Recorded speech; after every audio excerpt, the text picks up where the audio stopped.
Hello, my name is Terry White, Worldwide Design Evangelist for Adobe Systems, and I thought I'd spend just a few minutes showing you my top 5 favorite things in Illustrator CS5. So it's kind of a 5 and 5 thing going on.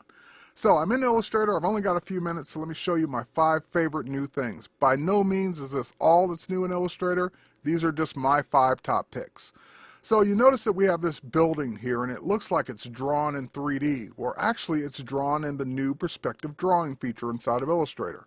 So let's see how that works. We'll go ahead and create a new document from scratch. We'll just click OK, blank document, and now we can go ahead and pull off our new perspective drawing tools. The minute I click the perspective grid, that puts up a new grid on the page. I can go, actually for the whole document, I can go ahead and pull this around, control it, choose the vanishing points, dictate exactly how I want this grid to appear.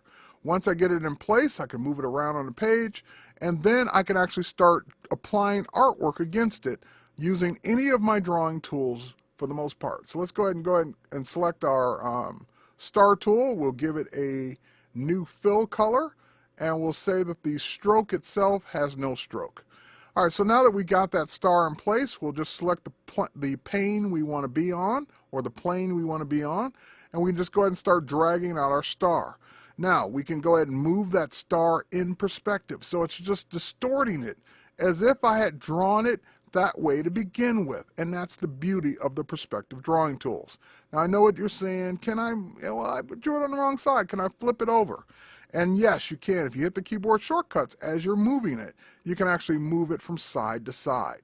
Now, how will this come into play when you're actually working with artwork in another document or that you've drawn previously? Well, if I go to my view here, I've got some windows to choose from, and we'll just go ahead and select one of these windows. We'll copy it. We'll go back to my untitled document. We'll deselect everything just so we can paste it in and see what we normally get. And we normally get something very flat. However, if I grab my perspective move tool, and the minute I start interacting with this, it will now interact with it in perspective. Hold down my Option or Alt key, and I can actually drag it out to create duplicates in perspective that get smaller as I go down my building. And again, if I hold down or hit the number 1, it will now switch it over to that panel, and I can, of course, continue working on that side. Love the new perspective drawing features. All right, so now let's go ahead and switch back over to this document.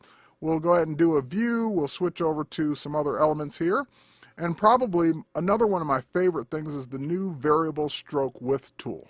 So I have these different masks here, these different faces, but the beauty of it is these are all the same paths. These are single paths, nothing special about the paths themselves in the way they were drawn. However, what makes them different is that now when I select one with my selection tool here, I can go ahead and grab the new width tool to plot points along the path and vary the width anywhere that I want. I can hold down my Option or Alt key so that they're not necessarily even widths. I can go ahead and also apply these as profiles and save them and use them later. So this will just enhance the way I draw from here on out, because I no longer have to think about the brush and pressure sensitivity and mastering all that. I can just simply vary the width after the fact. So love the new variable width tool, and it will definitely help me in my drawing. So now we'll go ahead and switch over to this document. We'll go ahead and switch to our icon view here. And in our icons, we've just got simple objects that were drawn as multiple objects and then grouped together. However, if we were using a Pathfinder, we can actually make those into one. Well, luckily, my third favorite thing is that we have a brand new shape builder tool. And this tool detects all of the various pieces of this, and I can just simply drag it through those objects, and it will automatically build a new shape that is one single shape now from those objects. So we'll just go ahead and do the same thing here. I can even hold down my Shift key to do multiple objects that aren't touching all at the same vector points. And we can go ahead now and combine those all into one as if I'd painstakingly drew them that way to begin with. All right, so let's go ahead and switch back to this document one more time. We'll go ahead and switch over to our coffee cup view. And I love this particular feature where I get the ability to choose a different drawing mode. So we've got the coffee cup here. I'm going to choose Draw Inside.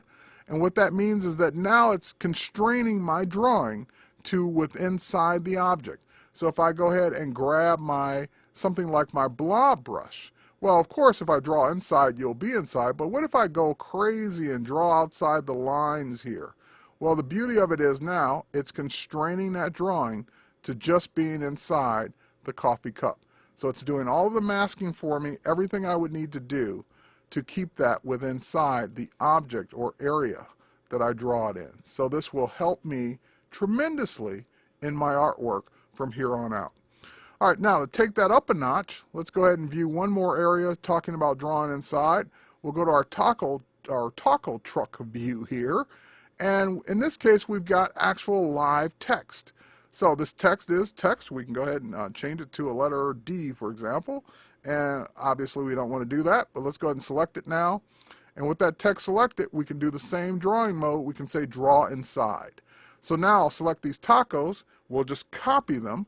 We'll switch back to the taco area text here, and we'll now just simply say paste, and it will automatically paste those tacos inside the words. And it's actually masking them. So now this is actually still live text. So we'll change that to another C, and we get the idea that that is still live text with the tacos pasted inside because of the draw inside feature. Last but not least, the new bristle brush painting technology. So I'll switch over to this document, and what I'm about to show you is going to look very much like painted effects inside of Photoshop, whereas in actuality it's all vector. So if we hit Command Y, we can see that this is all vector shapes. And now I'll go ahead and say draw inside once again. We'll grab our new, we'll grab our paintbrush, but in this case we're going to create a brand new brush. This time we'll create one that's a bristle brush. So we've got our bristle brush selected. We'll go ahead and say that it's going to be a round fan that's going to be 10 millimeters in size. We'll click OK, and now with nothing selected, we'll just go ahead and switch over to our stroke. We'll go ahead and grab a nice kind of complementary purple to go with her dress. And now we'll grab our Wacom pen, and because we said draw inside, and now because I'm using the pen, it automatically detects the bristles that are imaginary in this case on my pen, but it's actually using painting technology even though this is all vector. So I get that painted look even though I'm not painting a single pixel in this document.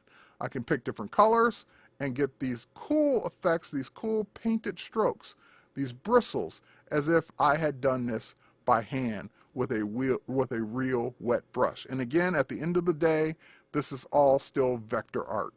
So that's it. Those are my top 5 favorite things about Illustrator CS5. More to come over the next 18 months on CreativeSuitePodcast.com, but I think you got just a little taste of what's new inside of Illustrator CS5.